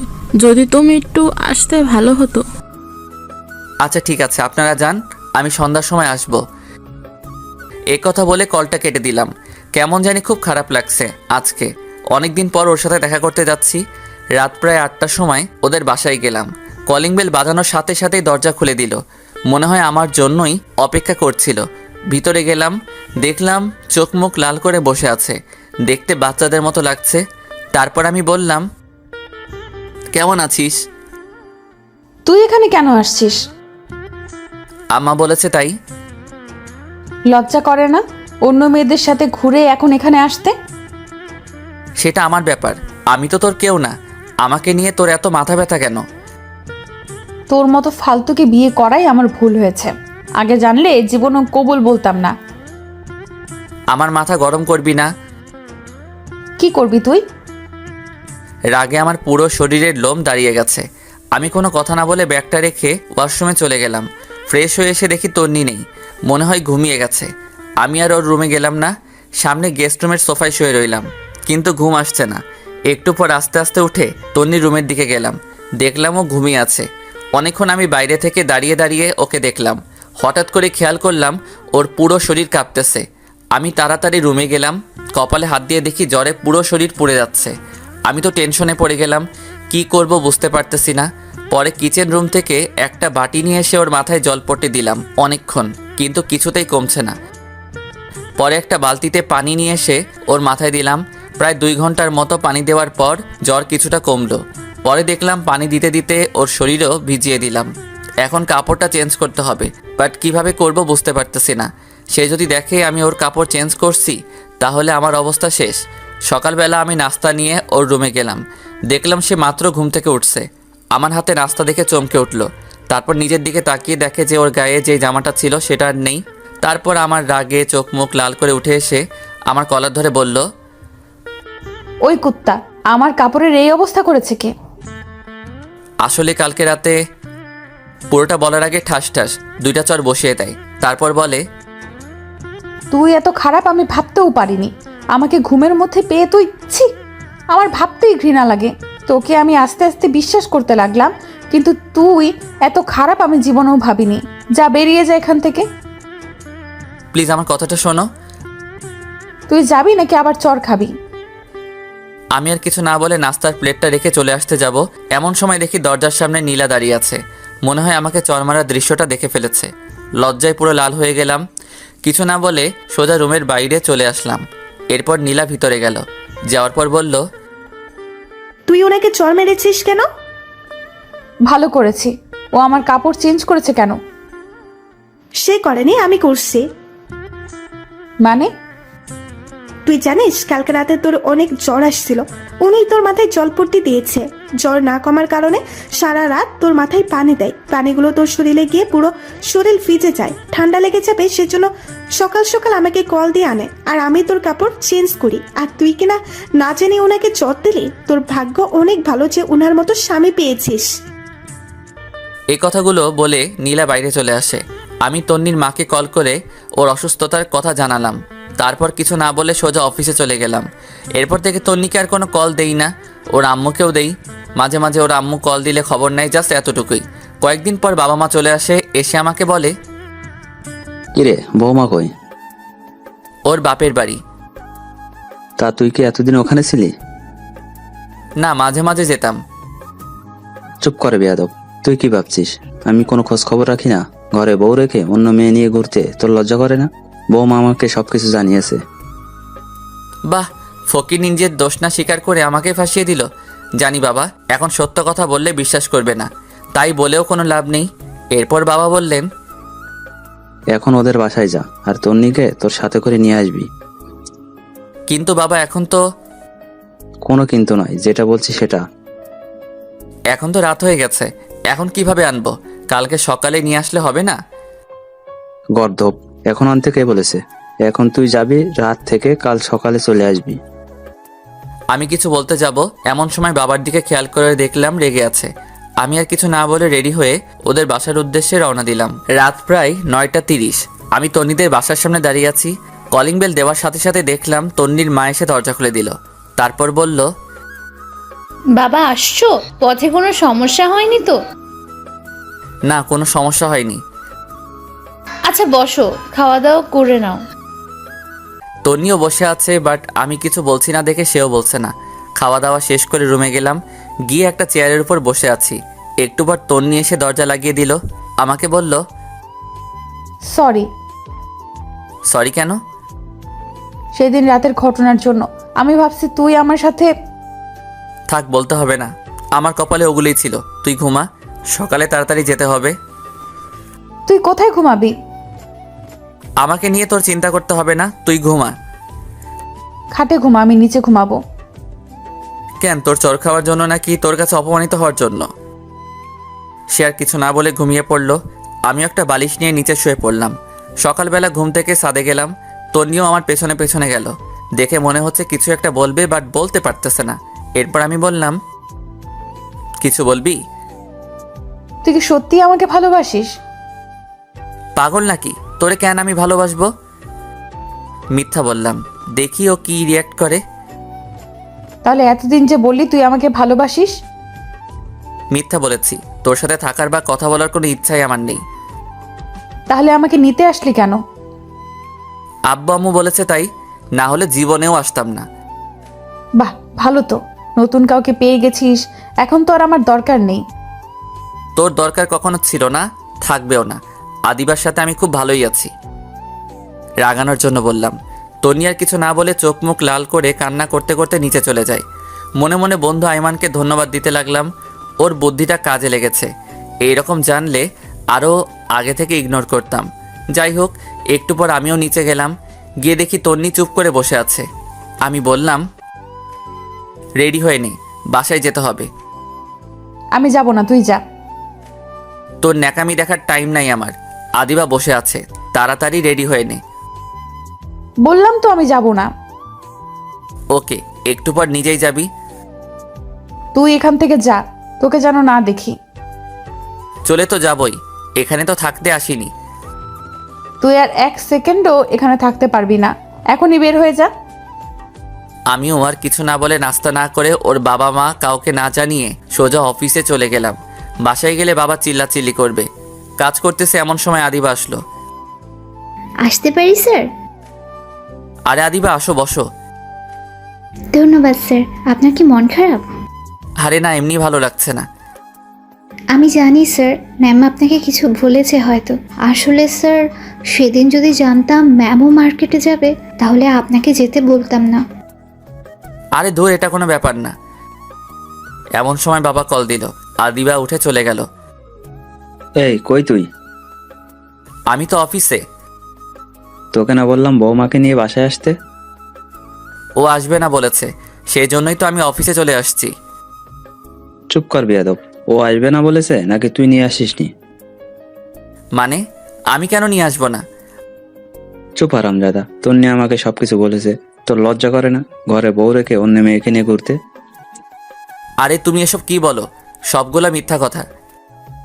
চুপ কর, তোর নিয়ে আমাকে সবকিছু বলেছে। মেয়েটা কখন থেকে কান্না করতেছে। আমি আর কিছু না বলে কল কেটে দিলাম। দূর, ফকিরনিটা বাবাকে আনিয়ে বানিয়ে কি বলল আল্লাহ জানে। নিজে সব দোষ করে এখন আমাকে ফাঁসাই দিছে। বিকেলবেলা আইমান কল দিল। কি রে দোস্ত, কি অবস্থা? মামা কি বুদ্ধি দিলি? তন্নি তো ফেসে গেছে। আরে কি বলিস? আচ্ছা শোন, সন্ধ্যার সময় তুই আর তন্নি কফি শপে আসিস, কথা আছে। ধুর, আমি তন্নিকে নিয়ে আসতে পারবো না, তোরা বল আসতে। আচ্ছা ঠিক আছে বলবো, তুই অন্তত সাথে করে নিয়ে আসিস, সানিয়া আর ফারিয়াও থাকবে। আচ্ছা ঠিক আছে। এরপর বাসায় গেলাম, দেখলাম তন্নি রেডি হয়ে বসে আছে। আমাকে দেখে বলল, আইমান কিছু বলেছে? না কিছু বলেনি। কেন? কফি শপে যাওয়ার জন্য বলেছে। তো যা, আমাকে বলছিস কেন? তোকেও যেতে বলেছে। আমি যাব না, তুই যা। একসাথে যাওয়ার জন্য বলেছে, তুই না গেলে আমিও যাব না। মনে মনে তো আমার লাড্ডু ফুটতেছে। আহা কি যে আনন্দ বলে বোঝাতে পারবো না। যাই হোক, বেশি মুড নিতে গেলে আবার দেখা যাবে যে একসাথে যাওয়াই হবে না। একটু পর আমি আর তন্নি বের হয়ে গেলাম। একটা রিক্সা নিলাম। এই প্রথম বিয়ের পর একসাথে রিক্সা নিয়ে ঘুরতেছি। যখন ওর সাথে ফ্রেন্ড হিসেবে ঘুরতাম রিক্সায়, কি মজাটাই না হতো। সব কিছু মনে পড়তে লাগলো। আমি রিক্সার একপাশে সরে বসে আছি। তন্নি বারবার আমার দিকে তাকাচ্ছে। একটু পর কফি শপে গেলাম। দেখলাম আইমান, সানিয়ার ফারিয়া বসে আছে। আমাদের দেখে বলল, বাহ, দুজনের এখন আসার সময় হলো। না রে, একটু কাজ ছিল তাই। বুঝি বুঝি, কি এমন কাজ? তন্নি গিয়ে ফারিয়াকে জড়িয়ে ধরলো। এদিকে আইমান আমাকে ইশারা দিতেছে, বলতেছে কাজ হচ্ছে। এমন সময় সানি বলল, দোস্ত শোন, তোরা থাক, আমাদের একটু কাজ আছে, যেতে হবে। সে কি, মাত্রই তো আসলাম, কফিটা খেয়ে যা। না রে, অনেক কাজ, সময় কম। আচ্ছা তুই যা, ফারিয়া থাকুক। না রে, ওরে ছাড়া আমার কোনো কাজ হয় না। ওর কপালে চুমু না খেয়ে কাজে মন বসে না। চুপ কর ফাজিল। আচ্ছা তোরা থাক, পরে কথা হবে। এ কথা বলে ফারিয়া আর সানি চলে গেল। আইমানও কেমন জানি ছটফট করতেছে। আমি বললাম, কিরে তোর আবার কি হয়েছে? আসলে দোস্ত, বাসায় একটা কাজ ফেলে এসেছি, এখনই বাসায় যাওয়া লাগবে। মানে কি, তোদের সবার কাজ আছে আগে বলতি? তোরা না বললি একসাথে কফি খাবি? তোরা খা, আমি একটু আসি। এ কথা বলে আইমানও চলে গেল। আমি আর তন্নি বসে আছি। একটু পর কফি আসলো, দুজনেই খেলাম। দুজনে নীরবতা ভেঙে তন্নি বলল, একটা কথা বলতাম। বলো। অনেকদিন কোথাও ঘুরি না, চল পার্কটাতে একটু ঘুরে আসি। আমিও কেন জানি ওর এই আবদারটা না রেখে পারলাম না। অনেকক্ষণ দুজন একসাথে হাঁটলাম, ভালো লাগলো। রাত প্রায় 8টা। বাসায় গেলাম, দেখলাম বাসায় কেউ নেই, কিন্তু দরজা খোলা। বাবা মা দুজনকে ডাক দিলাম, কারো কোনো সারা শব্দ নেই। তন্নিও ভয়ে কাঁদতেছে। একটু পর নীরবতা ভেঙে শুরু হলো আমাদের দুজনের মুখের উপরের স্প্রে মারা। আর সবাই একসাথে বলতে লাগলো, happy birthday Tonni, happy birthday to you. বাবা মা, সানিয়া, আইমান আর ফারিয়া সবাই একসাথে। দেখে তো আমরা পুরাই অবাক। আমি নিজেও ভুলে গেছি আজকে তন্নির জন্মদিন, কিন্তু বন্ধুগুলার মনে আছে। সেই জন্য তারা কফি শপ থেকে তাড়াতাড়ি চলে আসছে। তারপর বড় একটা কেক কাটা হলো। তন্নি সবার প্রথম আমাকে খাইয়ে দিয়েছে, আমিও খাইয়ে দিয়েছি। এক এক করে সবাই সবাইকে খাইয়ে দিয়েছে। এমন সময় তন্নি বলল, এতগুলো আয়োজন কে করেছে? সবাই একসাথে আমাকে দেখিয়ে দিল। আমি তো পুরাই টাসকি খেয়ে গেলাম। আমি নিজেই কিছু জানি না, আর ওরা বলছে আমি করছি। সেদিন সবাই একসাথে খাওয়া দাওয়া করে নিলাম। ওদের বাসায় যেতে দেইনি। আমি, সানিয়া, আইমান একসাথে ঘুমাইছি। ফারিয়া আর তন্নি একসাথে ঘুমাইছে। পরে যে যার মতো চলে গেল। আমিও অফিসে চলে গেলাম। দুপুরবেলা আদিবা আমার রুমে আসলো। স্যার আসতে পারি? আসো, বসো। স্যার একটা কথা বলতাম। অবশ্যই বলো। আসলে স্যার আমার একজনের সাথে রিলেশন আছে। বাবা বিয়ের জন্য চাপ দিচ্ছিল, তাই আমি বাবাকে ফাহাদের কথা বলেছি। ফাহাদ আমার বয়ফ্রেন্ড। বাবা বলেছে ওকে নিয়ে বাবার সাথে দেখা করার জন্য। যদি আজকে বিকেলের জন্য আমাকে ছুটি দিতেন উপকার হতো খুব। আরে এটা কোনো কথা? তুমি আমাকে আগে বলবে না? ওকে যাও, দিলাম। ধন্যবাদ স্যার। আদিবা একটু কষ্ট করতে পারবে? জি স্যার বলুন। তোমার পাশের আলমারিটার উপর একটা হলুদ রঙের ফাইল আছে, যদি একটু কষ্ট করে দিতে উপকার হতো। এতে কষ্টের কি আছে? এ কথা বলে আদিবা উঠে ফাইলটা নিতে গেল। আলমারি উঁচু হওয়ার কারণে সে একটু উপরের দিকে উঠে পায়ের আঙুলের উপর ভর করে ফাইলটা নিতে যাবে, এমন সময় পা স্লিপ করে উল্টে যেতে লাগলো। আমি তাড়াতাড়ি উঠে ওকে ধরে ফেললাম, আর এমন সময় তন্নি এসে উপস্থিত। আমাদের একসাথে দেখেই চিৎকার দিয়ে উঠল। দেখলাম হাতে একটা টিফিন বাটি, মনে হয় দুপুরের খাবার নিয়ে আসছে। ধুর শালার, কেন যে আদিবাকে ফাইলটার কথা বললাম। যদি না বলতাম তাহলে তন্নি হয়তো কিছু দেখতো না। আমি আদিবাকে ছেড়ে দিলাম। তন্নি রাগে চোখ মুখ লাল করে আমাকে বলল, ছি, তুই এত খারাপ? প্লিজ তুই শান্ত হ, আমার কথা শোন। কি শুনবো? নিজের চোখেই তো সব কিছু দেখলাম। প্লিজ তুই আমার কথাটা শোন। চুপ কর, তোর মতো ফালতুর সাথে আমি কোনো কথাই বলবো না। ভেবেছিলাম তুই সত্যি আমাকে ভালোবাসিস, আমিও আস্তে আস্তে তোকে ভালোবেসে ফেললাম, কিন্তু তুই অন্য মেয়ের সাথে। ছি। আমি কিছু বলতে যাব এমন সময় আদিবা বলল, ম্যাম শুনেন, আপনার ধারণা ভুল। তুমি চুপ করো, লজ্জা করে না অন্যের স্বামীর সাথে এসব করতে? যত সব ফালতু। ম্যাম আপনি আমাকে যা ইচ্ছে বলতে পারেন, কিন্তু স্যারকে কিছু বলবেন না। স্যারের কোনো দোষ নেই। চুপ করো তুমি, সেদিন তো শপিং করতেও দেখেছি তোমাদের, আবার বড় বড় কথা বলছো, লজ্জা করে না? ম্যাম আপনাকে সেদিন রাতে আমি অনেকবার কল দিয়েছি সত্যিটা বলার জন্য, বাট আপনিই কল ধরেননি। সেদিন আমি স্যারকে জোর করে শপিং করতে নিয়ে গেছি। আসলে এখানে আমার কেউ নেই, স্যারকে ভাই ডেকেছি। একটা কাজিনের বিয়ে ছিল, প্রায় 6 মাস পর বাড়ি যাচ্ছি, তাই বাবা মায়ের জন্য কিছু জিনিস কিনতে যাচ্ছিলাম, আর আপনি সেখানে আমাদের দেখে ফেললেন। স্যারকে সবার সামনে চট দিলেন। জানেন সেদিন আপনার জন্য একটা নীল শাড়ি আমি কিনেছিলাম। স্যার অনেকবার বলেছিল আপনাকে নাকি নীল শাড়িতে ভালো মানায়। আপনাদের বিয়েতে না যেতে পারে একটা নীল শাড়ি আমি আপনার জন্য কিনে স্যারকে দিয়েছিলাম। বিনিময়ে আপনি স্যারকে চট দিয়েছেন, নয়তো অপমান করেছেন। সেদিনের কথা বাদ দাও, আজকেরটা তো আমি নিজের চোখেই দেখলাম। আজকে কি ছিল তাহলে? আমার একজনের সাথে রিলেশন আছে, বাবা চাইছে তাকে বাবার সাথে পরিচয় করিয়ে দেওয়ার জন্য। আমি স্যারের কাছে এসেছি বিকেলবেলা ছুটি দেওয়ার জন্য। স্যার আমাকে ছুটি দিয়েছে। আমি চলে যাওয়ার সময় স্যার ফাইলটা দিতে বললেন, আমি ফাইলটা নিতে গিয়ে পড়ে যাচ্ছিলাম, এমন সময় স্যার আমাকে ধরে ফেললেন। শুনেন একটা কথা বলি, আপনার কপাল অনেক ভালো যে আপনি ওনার মতো একজনকে নিজের জীবনসঙ্গী হিসেবে পেয়েছেন। আপনার মতো মেয়ের কোনো যোগ্যতা নেই ওনার সাথে থাকার। নিজেকে তো অনেক কিছু মনে করেন, এগুলো বাদ দিয়ে ভালো হওয়ার চেষ্টা করুন। আদিবা এ কথাগুলো তন্নিকে বলে চলে গেল। দেখলাম তন্নির চোখে পানি চলে আসছে। আমি এতক্ষণ কিছুই বললাম না, চুপচাপ দাঁড়িয়ে দুজনের কথা শুনছিলাম। আদিবার কথাগুলো অনেক ভালো লাগলো, মনে মনে কয়েকবার ধন্যবাদ জানালাম। একটু পর তন্নি আমার দিকে তাকালো, চোখ মুখ লাল হয়ে আছে। তারপর আমাকে বলল, নিজেকে খুব চালাক মনে করিস তাই না? মানে? তুই কি ভাবছিস আমি কিছুই জানি না? কি জানিস তুই? এই যে এতদিন অবহেলার নাটক করেছিস, আমার সাথে খারাপ ব্যবহার করেছিস, নিজেকে হিরো ভাবছিস? মনে মনে ভাবলাম তন্নিকে এগুলো আবার কে বলে দিছে, শালা আইমাইন না বলে দিল নাকি? এরপর আমি বললাম, এগুলো সব মিথ্যা কথা, আমি যা করেছি মন থেকে করেছি। তোকে এই কথাগুলো কে বলেছে? তুই কি ভাবছিস এরা শুধু তোর ফ্রেন্ড? আমার ফ্রেন্ড না, পারি আমাকে সব কিছু বলেছে। শালার মেয়েদের পেটে কিছুই হজম হয় না, কি দরকার ছিল তন্নিকে এগুলো বলার?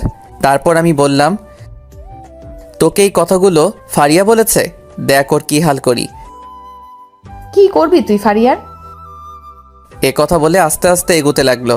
আমি বললাম, কি ব্যাপার, তুই এদিকে কেন আসছিস? কেন এসেছি তাই না? দেখ একদম কাছে আসবি না, আমি কিন্তু চিল্লাচিল্লি করব। কর চিল্লা চিল্লি, দেখি কে আসে। আমি পিছাইতে পিছাইতে দেওয়ালের সাথে লেগে গেছি। এ কি করছিস তুই? বলার আগেই ঠোঁট দিয়ে আমার ঠোঁট চেপে ধরলো। আমার পুরো শরীরের লোম দাঁড়িয়ে গেল। কিছুক্ষণ এভাবে থাকার পর আমি তন্নিকে একটু দূরে সরিয়ে দিলাম। বললাম, এই তুই কি পাগল? এটা আমার অফিস, বেডরুম না। যদি কেউ দেখে ফেলতো? দেখুক, তাতে আমার কি? খাইছিস? মাত্রই তো খাইলাম। আর দূর, এটা না। দুপুরে খাইছিস? না, তোর জন্য রান্না করে নিয়ে আসছি। তুই করছিস নাকি আম্মা করছে? দুজনেই করছি। তুই এত কথা বলছিস কেন? আচ্ছা ঠিক আছে, বলবো না। তুই ফ্রেশ হয়ে আয়, একসাথে খাবো। ওকে। এরপর তন্নি ওয়াশরুমে চলে গেল। আমি মনে মনে ভাবছি অবশেষে তন্নি লাইনে আসলো। হারামি বন্ধুগুলো না থাকলে হয়তো কিছুই সম্ভব হতো না। একটু পর তন্নি বাইরে আসলো। আমি একটা প্লেটে ভাত দিয়ে তাকে বললাম, এই ধর, খেয়ে নে। আমি খাবো না। কি আজীব, তুই না একটু আগে বললি খাবি? এভাবে খাবো না। তো কিভাবে খাবি? যদি কেউ একজন খাইয়ে দেয় তাহলে খাবো। আমি আর কিছু না বলে ওকে খাইয়ে দিলাম, নিজেও খেয়ে নিলাম। খাওয়া দাওয়া শেষে তন্নিকে বাসায় পাঠিয়ে দিলাম। তন্নি চলে যাওয়ার পর ফাইলটা নিলাম। এমন সময় আইমানের কল। দোস্ত, কি অবস্থা? আরে মামা, কি বুদ্ধি দিলি! তন্নি তো পুরো ফিদা হয়ে গেছে। আরে কি বলিস? আর তন্নির জন্মদিনে এত বড় একটা সারপ্রাইজ দেওয়ার জন্য ধন্যবাদ। আমি ভুলেই গেছিলাম ওর জন্মদিন। আরে মামা, সারপ্রাইজের কি দেখলা? আরো বড় সারপ্রাইজ এখনো রয়ে গেছে। আরে কি বলিস? কি সারপ্রাইজ, তাড়াতাড়ি বল। না, এখন না, বিকালে কফি শপে আয়, বাকিরাও আসবে, সবাইকে একসাথে বলবো। আচ্ছা ঠিক আছে। শোন, আসার সময় তন্নিকে নিয়ে আসিস। আমি সানি আর ফারিয়াকে বলে দিছি। আচ্ছা ঠিক আছে। এই কথা বলে কল কেটে দিলাম। অফিস শেষ করে বিকালবেলা তন্নিকে বললাম রেডি হতে। সে রেডি হতে চলে গেল।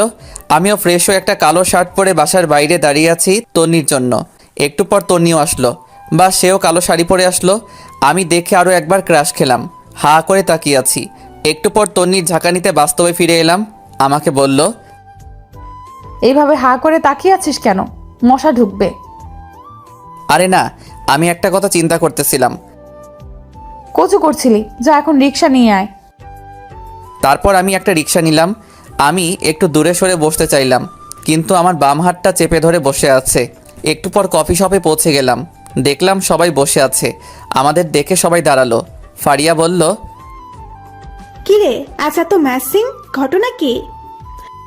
কিসের ঘটনা? বুঝি, সব বুঝি। আচ্ছা বুঝলে ভালো। এই হারামির দল, চুপ কর, সবাই আগে বস। এরপর আমরা সবাই বসলাম। আয়মান সবার জন্য কফির অর্ডার দিল। বন্ধু, এবার বল, কি এমন সারপ্রাইজ যেটা মোবাইলে বলা যায় না, এখানে বলতে হবে?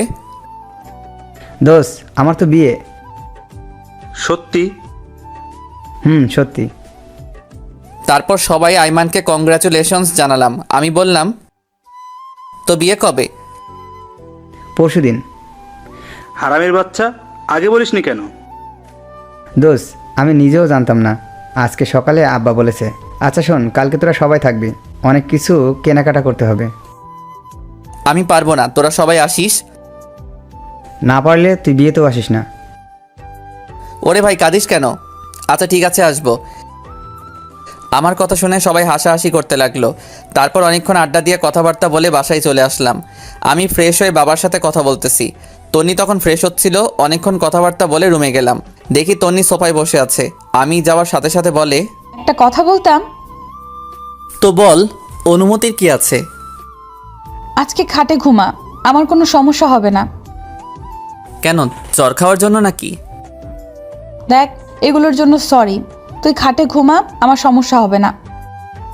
দরকার নেই, তুই ঘুমা। এই কথা বলে আমি সোফায় ঘুমিয়ে পড়লাম। তন্নি মন খারাপ করে বিছানায় ঘুমিয়ে পড়ল। পরের দিন তন্নির ডাকে ঘুম ভাঙলো। উঠে ফ্রেশ হয়ে নাস্তা করলাম। রুমে যাওয়ার পর আয়মান কল দিল। হ্যালো দোস্ত, কই তোরা? তাড়াতাড়ি আয়, আমরা সবাই ওয়েট করতেছি। দোস্ত, আমি না আসলে হয় না? তন্নিকে পাঠিয়ে দিব? ওকে, তুই আমার বিয়েতেও আসিস না। আচ্ছা রাগ করিস না, আসছি। এরপর তন্নিকে বললাম রেডি হতে। দুজনে রেডি হয়ে মার্কেটের উদ্দেশ্যে রওনা দিলাম। একটু পর মার্কেটে চলে আসলাম। কি রে হারামি, এত দেরি কেন? আরে বলিস না, তন্নি আটা ময়দা মাখতে দেরি করে ফেলেছে। তন্নি রেগে লাল হয়ে বলল, কি? আমি আটা ময়দা মাখি? এই হারামি, তুইও তো ঘুম থেকে উঠতে দেরি করিস, এখন আমার দোষ দিতেছিস তাই না? এই তোদের ঝগড়া বন্ধ কর, দেরি হয়ে যাচ্ছে। ওকে চল কেনাকাটা শুরু করি। শুরুতে একটা স্বর্ণের দোকানে গেলাম। তন্নি আর ফারিয়া দুজনে আইমানের বউয়ের জন্য গয়না পছন্দ করতেছে। অনেক ঘাটাঘাটির পর অনেকগুলো স্বর্ণের জিনিস নিল। তন্নি একটা নেকলেস নিয়ে বারবার নিজের গলায় জড়িয়ে দেখতে লাগলো। আমি খেয়াল করে দেখেছি, মনে হয় ওর পছন্দ হয়েছে, কিন্তু কিছু বলছে না। আমার দিকে বারবার তাকাচ্ছে। আমি দেখেও না দেখার ভান করে সানির সাথে কথা বলতেছি। একটু পর শাড়ির দোকানে গেলাম। সবার জন্য শাড়ি কিনলো। আইমানের মা, বোন, খালা আরও অনেকের জন্য কেনা হলো। তন্নি একটা নীল শাড়ি নিজের গায়ে জড়িয়ে আমাকে বলল, এই জুয়েল, বল। শাড়িটা খুব সুন্দর তাই না? আমাকে ভালো মানিয়েছে। তো এখন কি করব? না, এমনি বললাম। বাহ, ফকিনি সব কিছুই ঠিক করে নিয়েছে। দাম দেওয়ার জন্যই আমাকে এই কথাগুলো বলেছে। আর তন্নিকে শাড়িটাই আসলে অনেক সুন্দর মানিয়েছে। আমি দোকানদারকে বললাম শাড়িটা আলাদা একটা প্যাকেট করে দিতে। তন্নির মুখে এক রাজ্যের হাসি দেখলাম। কিছু না বলে তাড়াতাড়ি ব্যাগটা নিয়ে বসে আছে। আরও অনেক কিছু কেনাকাটা করার পর সবাই বাসার উদ্দেশ্যে রওনা দিলাম। আমরা সানি আর আইমানের কাছ থেকে বিদায় নিয়ে একটা রিক্সা নিলাম। একটু পথ যাওয়ার পর রিক্সাওয়ালাকে বললাম, মামা একটু দাঁড়ান। এই তোর আবার কি হলো? তুই বসে থাক, আমি একটু আসছি। এ কথা বলে আমি আবার মার্কেটে গেলাম। গিয়ে তন্নির পছন্দ করা নেকলেসটা কিনে নিলাম। দাম বেশি হওয়ায় ক্যাশ টাকা দিতে পারিনি। ওর বিকাশ নাম্বার নিয়ে একটা কলিগকে বলে টাকা পাঠিয়ে দিলাম। একটু পর রিক্সায় আসলাম। কিরে, কোথায় গিয়েছিলি? সেটা তো না জানলেও চলবে। এই মামা চলেন।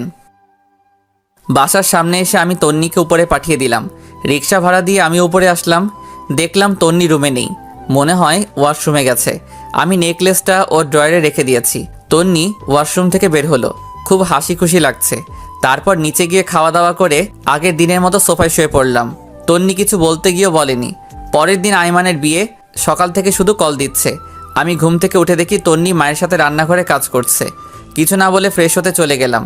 একটু পর নাস্তা করে রেডি হয়ে তন্নিকে বললাম তাড়াতাড়ি রেডি হতে, আমরা বিয়েতে যাব, আর অনেক কাজ আছে। তন্নি হ্যাঁ সূচক ইশারা দিয়ে রেডি হতে চলে গেল। আমি বাইরে গিয়ে দাঁড়িয়ে আছি। একটু পর তন্নি রেডি হয়ে আসলো। আমি তো দেখে আবার ক্রাশ খাইলাম। কালকের সেই শাড়িটা পরেছে, আবার গলায় নেকলেসটাও পরেছে, পায়ে হাই হিল, হালকা লিপস্টিক। উপস, মাথা নষ্ট করে দিচ্ছে। আমি হাঁ করে তাকিয়ে আছি। একটু পর বুঝলাম কেউ একজন আমাকে ধাক্কা দিচ্ছে। কিরে, অমন হা করে কি দেখছিস? মনে হয় আগে কোনোদিন আমাকে দেখিসনি। দেখেছি, তবে আজকে একটু অন্যরকম লাগছে। তন্নি লজ্জায় লাল হয়ে যায়, দেখতে আরও বেশি কিউট লাগছে। তারপর একটা রিক্সা নিয়ে রওনা দিলাম। তন্নি আমার বাম হাতটা চেপে রেখেছে। একটু পর বলল, ধন্যবাদ। হঠাৎ ধন্যবাদ? এই যে আমার পছন্দের নেকলেসটা নিলি তাই। এখানে ধন্যবাদ দেওয়ার কিছু নাই। তুই কি কালকে দোকানে আমাকে খেয়াল করেছিস? একটু একটু। কথা বলতে বলতে আমরা আবার মার্কেটে যাই। বিয়ের জন্য একটা গিফট নিলাম। এরপর আইমানদের বাসায় চলে গেলাম। সারাদিন খাওয়া দাওয়া আর মেহমান নিয়ে বিজি ছিলাম সবাই। সন্ধ্যার পর আইমান এসে আমাকে বলল, দোস্ত, একটা কাজ করতে হবে। কি কাজ? দোস্ত, তুই আর তন্নি আমার বাসার ঘরটা সাজিয়ে দে। কিন্তু কোনো কিন্তু নয়, প্লিজ দোস্ত, না করিস না। সানিকে বাবার সাথে বাজারে পাঠাইছি, আর ফারিয়া মিলির সাথে আছে। আচ্ছা ঠিক আছে। এখানে ফুল আর সব জিনিস আছে। বাবা থাকলে বাবাই তোকে বলতো, আর আমার তো একটু লজ্জা লাগছে, তাই কাউকে বলতেছি না। হইছে, আর লজ্জা পেতে হবে না, যা আমি দেখতেছি। এরপর তন্নিকে খুঁজতে লাগলাম। দেখলাম নতুন বউয়ের সাথে সেলফি তুলছে। সারাদিনে কয়েক হাজার সেলফি তুলেছে, তাও মন ভরেনি। আমি ইশারা দিয়ে ডেকে নিলাম। তারপর এসে বলে, বল, কেন ডেকেছিস? আরে বাসর ঘর সাজাতে হবে, এখানে নাকি কেউ পারে না। আরে কি বলিস, এখনো সাজাইনি। সাজালে কি তোকে ডাকতাম? আচ্ছা ঠিক আছে, চল। এরপর তন্নি আর আমি বাসর ঘর সাজাতে লাগলাম। সাজানো প্রায় শেষ। এই সময় তন্নি বলে, জানিস, বাসর ঘর নিয়ে আমার অনেক স্বপ্ন ছিল। তাই নাকি? জানিস আমি কি কি কল্পনা করেছি বাসর ঘর নিয়ে? কি কি?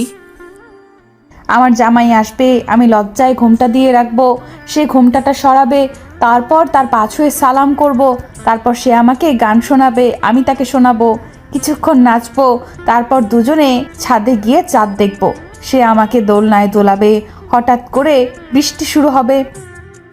তুই পাগল নাকি? চাঁদ উঠলে আবার বৃষ্টি হয় নাকি? তুই চুপ থাক। তারপর আমরা দুজনে অনেক সময় হাত ধরে ভিজবো, তারপর আবার রুমে চলে আসব, আমি তার বুকে মাথা রেখে ঘুমিয়ে পড়ব। আমি তন্নির কথাগুলো শুনে একটু অভিমানের ভঙ্গিতে দাঁড়িয়ে দাঁড়িয়ে আয়মানের বাসর ঘরে গোলাপ ফুল ছিটাচ্ছি। আমার এমন মুখ দেখে তন্নি বলে, কিরে, তোর আবার কি হলো? কই কিছু না। মুখটা এমন প্যাঁচার মতো করে রাখছিস কেন? সবার কপালে কি আর বাসর রাত থাকে? অবাগাতের কপালে তো কিছুই থাকে না। হয়েছে, আর ঢং করতে হবে না। এই নে, এটা ধর। কি এটাতে? শেরওয়ানি। আমরা এখন বাসায় যাব, আমরাও বাসর ঘর করব। কি? আমি একটা লাল বেনারসি পরব, তুই 30 মিনিট পর রুমে যাবি। 30 মিনিট কি করবি? এত কথা তোর জানতে হবে না, যেটা বলেছিস সেটা। আচ্ছা ঠিক আছে, কিন্তু এত কিছু তুই কখন করলি? সারপ্রাইজ কি তুই একাই দিতে পারিস? আমি পারি না? আমি আর ফারিয়া মিলে করে এসেছি। এখন যা, একটা গাড়ি ঠিক কর, বাসায় যাব। ওকে। একটা সিএনজি নিয়ে আমি আর তন্নি তাড়াতাড়ি বাসায় গেলাম। আমি শেরওয়ানি পরে রেডি হয়ে আছি। কখন 30 মিনিট হবে ঘড়ির দিকে তাকিয়ে আছি। অবশেষে 30 মিনিট হলো। আমি বাসর ঘরে যাচ্ছি। কেমন যেন লজ্জা লাগছে। সবসময় থাকি, তবু আজকে কেমন যেন লাগছে। দূর, এত শরম দিয়ে লাভ নেই, আগে ভিতরে যাই। আস্তে করে দরজাটা খুলে ভিতরে গেলাম। তন্নি বড় একটা ঘোমটা দিয়ে বসে আছে। আমি গিয়ে ঘোমটা উঠালাম। তন্নি খাট থেকে নেমে আমার পা ছুঁয়ে সালাম করলো। আমি বললাম, বেঁচে থাকো মা, স্বামী সংসার নিয়ে অনেক সুখী হও মা। হাই হাই, এটা কি বললাম? মা কেন বললাম? তন্নি একটা গুতা দিয়ে বলে, এই কুত্তা, আমি তোর মা? এই না না, ভুল হয়ে গেছে, আর বলবো না। এই নে কান ধরলাম। ওকে, এখন একটা গান শোনা। এই আমি তো গান পারি না। কি বললি? আচ্ছা শোনাচ্ছি। ওকে। বন্ধু তুই লোকাল বাস রে, বন্ধু তুই লোকাল বাস, আদর করে ঘরে তোলস ঘর দইরা নামাস। এই হারামি, এটা কি গান? আরে মমতাজ খালামনির গান। রাখ তোর মমতাজ খালা, ভালো গান গা, নইলে ধাক্কা দিয়ে বাহির করে দিব। এরপর আমি শীতল বাতাসে দেখেছি তোমায়, এই গানটা শোনালাম। তন্নিও একটা রবীন্দ্রসঙ্গীত শোনালো। মেয়েটার গলা বেশ ভালো। এরপর বলল, আয় একটু নাচি। ধুর, আমি নাচ পারি না। হালকা নাচ, যেমন তেরি মেরি গানটাতে হালকা নাচি। আয়। আমি তো সানি লিওন আর উর্বাশীর গান ছাড়া নাচতে পারি না। মায়ের খাবি কিন্তু। এরপর উড়াধুরা কিছুক্ষণ নাচ দিলাম। আমি তো হাসতে হাসতে শেষ। তন্নি বলল, চল ছাদে যাব। ঠিক আছে চল। এইভাবে না, আমাকে কোলে নিয়ে চল। কি আর করা, ওকে কোলে নিয়ে ছাদে গেলাম। একটু পর বললাম, এই তুই কি খাস? ওরে আল্লাহ, এত ওজন তুই! আর একটু হলে তো মারাই যেতাম। তন্নি কিছু না বলে আমার একটা হাত ধরে হাঁটতে লাগলো। আমারও অসম্ভব ভালো লাগা শুরু হলো। এরপর আমি তন্নিকে কোলে নিয়ে পুরো ছাদ ঘুরলাম। একটু পর শুরু হলো ঝুম বৃষ্টি। তন্নির ইচ্ছাটা উপরওয়ালা পূরণ করে দিল। দুজনে অনেক সময় ভিজলাম। হঠাৎ একটা বাজ পড়ার সাথে সাথে তন্নি আমাকে জড়িয়ে ধরলো। এভাবে কিছুক্ষণ চলার পর দুজনে নিচে চলে আসলাম। তন্নি ভেজা কাপড় চেঞ্জ করে আসলো, আমিও আসলাম। একটু পর বললাম, এই শোন, আমরা ফ্রেন্ড ছিলাম ঠিক আছে, কিন্তু এখন তো স্বামী স্ত্রী হয়ে গেছি। এখন আর তুই করে বলবো না, তুমি করে বলবো। ধুর না, আমি তুই করেই বলবো। কিন্তু কেন? আচ্ছা ঠিক আছে, সবার সামনে তুমি করে বলবো, আর এমনিতে তুই করে বলবো। আচ্ছা ঠিক আছে। আচ্ছা শোন, আমার না অনেক ইচ্ছা আমার টুইন বেবি হবে। তাই নাকি? তাহলে তো আমাকে ডাবল কষ্ট করতে হবে। কেন? একটা ছেলের জন্য যে কষ্ট করতে হবে, দুজনের জন্য তো ডাবল কষ্ট করতে হবে, তাই না? এই, তোর মতলব কিন্তু আমি বুঝে গেছি। তাই নাকি? তাহলে তো ভালো। এই খবরদার কাছে আসবি না। আসলে কি হবে শুনি? আমি আস্তে আস্তে আগাতে লাগলাম আর তন্নি পিছাতে লাগলো।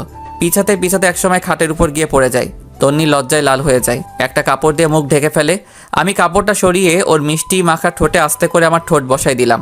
তারপর দুজনে হারিয়ে গেলাম অজানা এক রাজ্যে। থামেন, অনেক কিছু দেখে ফেলেছেন, এবার আমাদের একটু একা থাকতে দেন।